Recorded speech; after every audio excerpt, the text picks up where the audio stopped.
estas opiniones, vamos a escuchar a la primera disertación del día de hoy, que será a cargo de la doctora María Patricia Cursain Villalobos. Para esto me voy a permitir leer su semblanza curricular. Ella cursó la licenciatura y el doctorado en la Facultad de Derecho de la Universidad Nacional Autónoma de México y la maestría en Sociología en la Universidad Iberoamericana.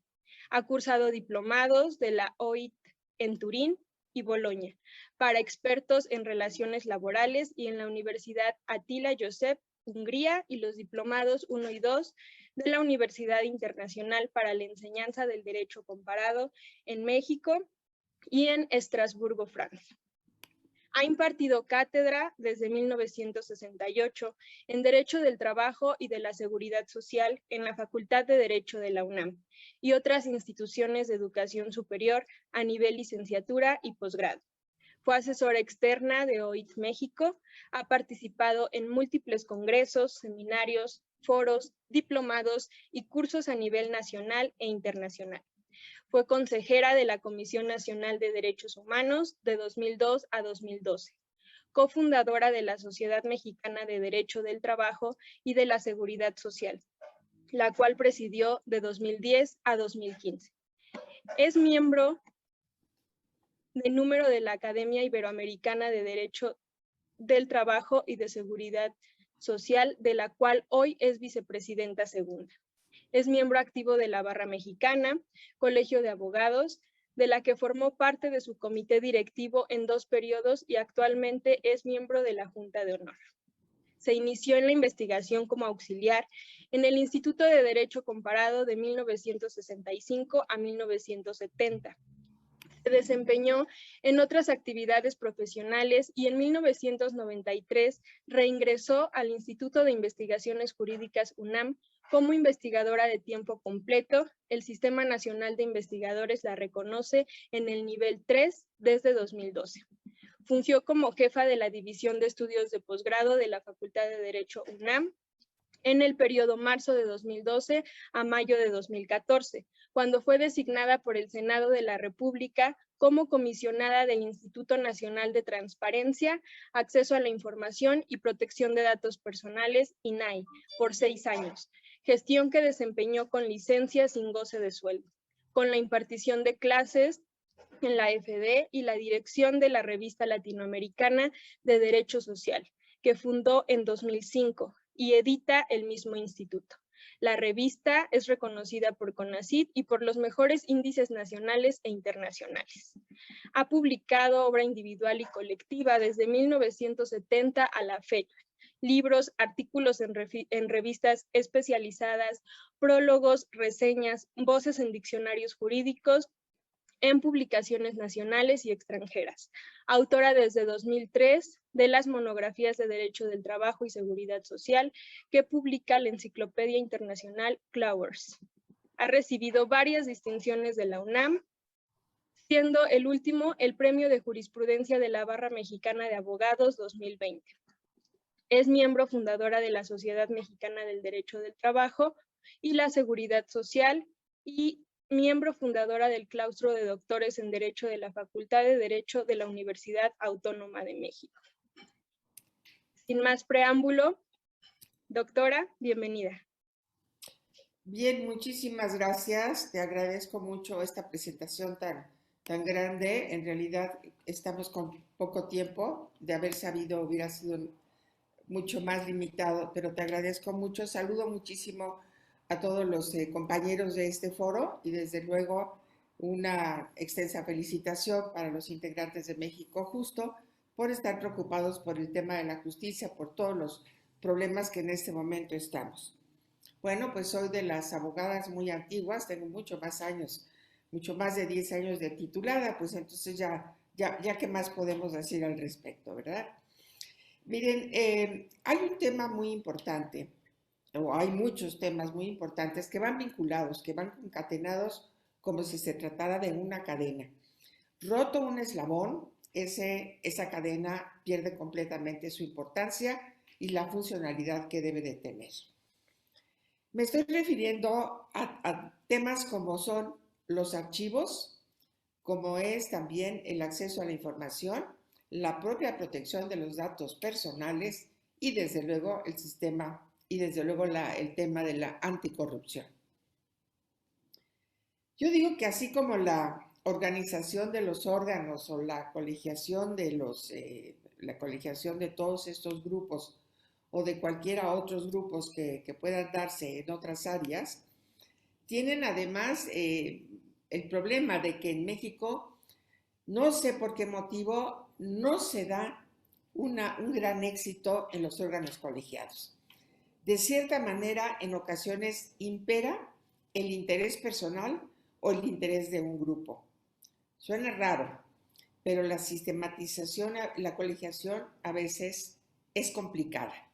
Lo he vivido en muchos aspectos, ha funcionado, pero podría también hacer un catálogo de todos aquellos errores o llamémosles pecados que nos impide trabajar en colegiación. Así que, así como la organización de los órganos o la colegiación, pues nos presenta algunas vicisitudes, la sistematización de los sistemas, válgase la redundancia, resulta también algo paradójico o extravagante. Pero es una realidad que obedece a formas de organización, a la manera de sistematizar las relaciones entre los humanos, el de querer dar una conformación conjunta, el de poder tener una participación democrática. Hay algunos escenarios, y yo podría hablar del Instituto Nacional de Transparencia, el INAI, como un órgano autónomo, que también eso de la autonomía de los órganos es también otro tema de una gran importancia por los entendimientos que tenemos de la autonomía y que no todos quieren comprender de qué se trata. Autonomía, pues, no nos vamos a detener en ese tema, no es en realidad el de estar completamente independiente, sin ningún tipo de restricciones o sin ningún tipo de obligaciones. Hay un sistema, el Sistema Nacional de Transparencia. Este Sistema Nacional de Transparencia forma parte del Sistema Nacional Anticorrupción. Es un todo, se está formando por distintos subsistemas y conforma una estructura cuyas piezas tienen objetivos y desde luego finalidades que se sujetan a distintos modos de organización. Son ideas complejas, sí, y mucho, tanto como la democracia. La democracia es compleja. Ahora, en ambos casos, si una pieza falla, si una relación es disfuncional, si hay alteraciones, ese conjunto, ese organismo, ese método o como le queramos llamar, no funcionará de acuerdo a la finalidad para la cual ha sido creado o pensado. Veamos que para que funcione el Sistema Nacional Anticorrupción deben funcionar 32 sistemas locales de anticorrupción. Para que funcione el Sistema Nacional de Transparencia deben funcionar 32 sistemas estatales de transparencia, lo que implica que en cada estado exista un instituto de acceso a la información y protección de datos personales que sea autónomo, cuya composición sea colegiada, como un sistema estatal anticorrupción y también un sistema estatal de archivos. Cada ley estatal de las materias correspondientes determina sus propios subsistemas, es decir, su operabilidad. Por lo tanto, se determina el número de comisionados que lo integran y la forma de seleccionarlos. Aunque todo ello, es decir, esta operación, debe obligatoriamente acoplarse a las disposiciones de la Ley General de la materia. De no hacerlo, sería inválida porque no cumpliría con las condiciones legales y podría combatirse por medio de las acciones de inconstitucionalidad o de controversia constitucional. Solo habrá que recordar que las leyes generales están confeccionadas para dar a cada entidad la viabilidad del cumplimiento de normas fundamentales en la Constitución Política de la República. Y con ello sabemos que se garantiza la igualdad de derechos para todas las personas en territorio mexicano. Si tuviéramos una ley anticorrupción, una ley de transparencia, una ley de archivos en cada una de las entidades hecho a modo, estaríamos entonces dividiendo o estaríamos violando el principio de igualdad. Los derechos humanos no pueden regionalizarse. Los derechos humanos no pueden determinarse de esa manera. La igualdad es parte de la justicia. Y en el anhelado sistema de democracia, tal vez ahora más parecido a un espejismo por lo que estamos viviendo, este sistema que podría darnos la auténtica libertad, la defensa de nuestros derechos humanos y de todos los mexicanos o de todos los habitantes de la República, se conforma como una gran fórmula. Es con una dinámica de metodología destinada a la funcionalidad y a la fortaleza del sistema de que se trate. En nuestro sistema legal optaron los legisladores por crear un gran sistema, es decir, a lo mejor como un sistema planetario, integrado por muchos sistemas, vamos a llamar por muchos satélites, en los cuales aparecen a nivel nacional y a nivel estatal. A diferencia del sistema planetario, pues sabemos que no es necesaria para que funcione la Tierra que esté funcionando bien Marte o esté funcionando bien algún otro, aun cuando sabemos que hay repercusiones. En el caso que nos ocupa, en este Sistema Nacional Anticorrupción, radica en la fortaleza de cada uno de los órganos estatales, pero además requiere el buen funcionamiento de todos los sistemas estatales, no nada más el de Oaxaca, no nada más el de Jalisco, no nada más el de una entidad. Tiene que funcionar exactamente en buenas condiciones, como debe ocurrir con la transparencia y con los archivos, porque esto forma la cadena más importante que puede haber para combatir y para evitar la corrupción. Ahora, no se trata de una complejidad ocurrente. Esta es una complejidad pensada como una maquinaria de reloj en que para dar la hora exacta exige que distintas piezas se coordinen con precisión para llevar a las manecillas, ahora diríamos para llevar a los números, a marcar puntualmente la hora.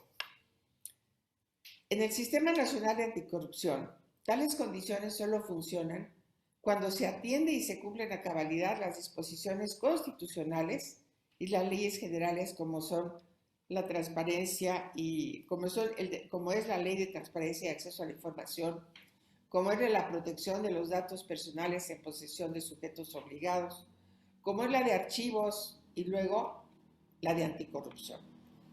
A esta maquinaria hay que ajustar las leyes estatales en cada una de las materias, con absoluto respeto a las pautas constitucionales. Cuando una sola de esas piezas falla, el sistema nacional, cualquiera de ellos, tendrá fallas que atrofie el conjunto. Y ahora lo que nos importa es combatir justamente la corrupción. Ahora, la armonización de la legislación de las entidades debe ser o debe de empezar por cumplir con la Constitución. Eso queda fuera de duda para todos. Por ello debe preocupar que, como ha ocurrido en fechas recientes, algunos de los institutos estatales de acceso a la información y protección de datos personales se desintegren o que se trate de desintegrar los sistemas estatales de corrupción o que se pretenda desaparecer cualquiera de ellos, con lo cual estamos viendo en todos los sentidos una amenaza importante en contra de los derechos humanos, sobre todo en aquellos en los que tutelan particularmente algunos de ellos. Es decir, por ejemplo, el de transparencia y datos personales, la tutela, de acuerdo con el artículo 6º constitucional, que el constituyente comprendió su importancia y entendió que la eficacia radicaba en su autonomía y que por eso buscó que estos organismos fueran autónomos y que funcionaran a nivel estatal, pero también después compenetrados o organizados en un sistema nacional.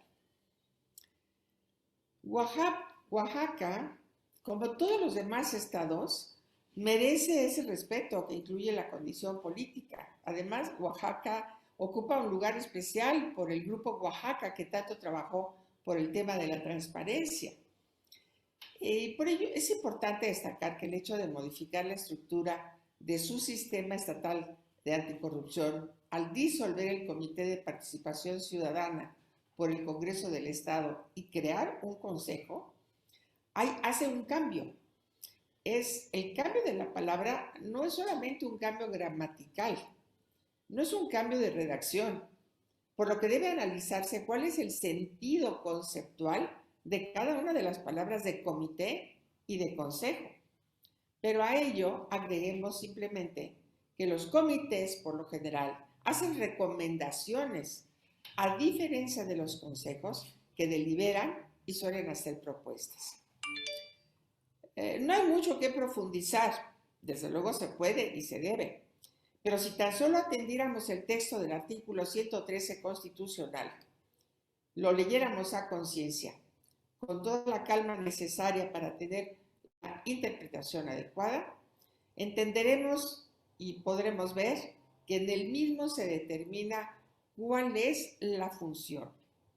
Y en la fracción primera de este artículo 113 se ordena con toda claridad que el Sistema Nacional Anticorrupción contará, no dice que puede contar, sino contará, es obligatorio, un comité coordinador y finalmente establece que el mismo podrá emitir recomendaciones no vinculantes.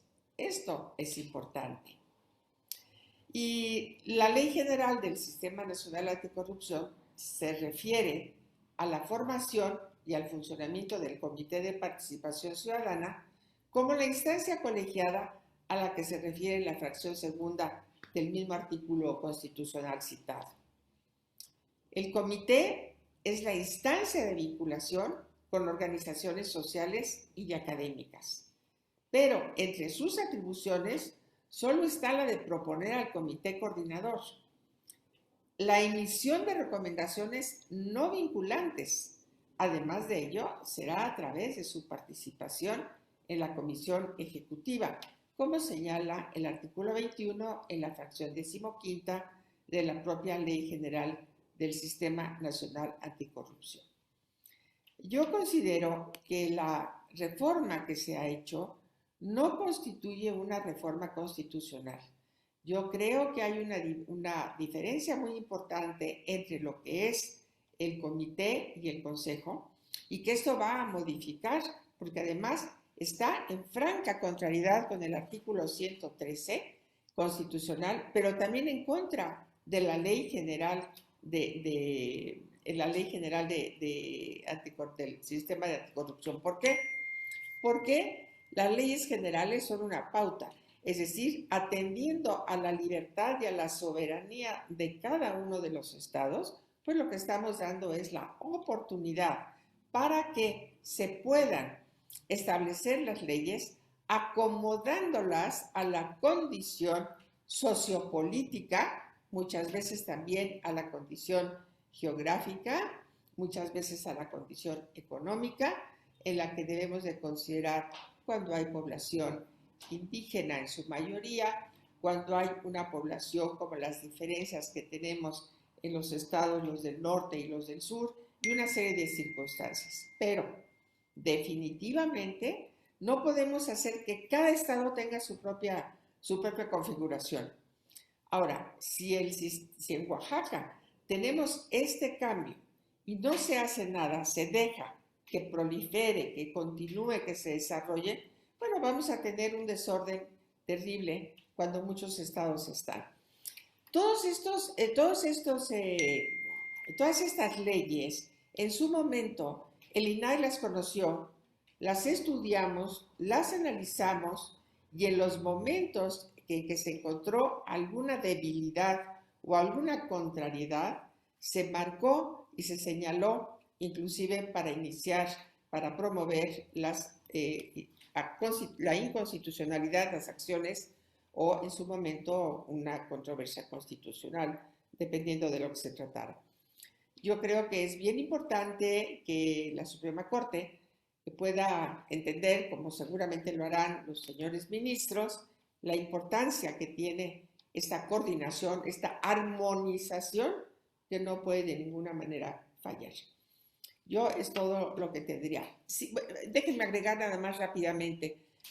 Los estados tienen, como autoridades políticas, tienen siempre una gran incomodidad. Es decir, para quien ejerce el poder político, siempre existe la incomodidad del por qué tengo que decir, por qué tengo que enseñar, por qué tengo que hablar. Y son pocos en verdad los que entienden que esto es una obligación democrática. Yo no voy a defender ningún régimen, ni tampoco voy a defender a una persona determinada o a un presidente como tal. Pero sí tenemos que reconocer que por lo menos tuvimos en 2014 esa reforma constitucional que nos permitió tener el artículo sexto que tenemos el día de hoy y que debemos de defender a capa y espada.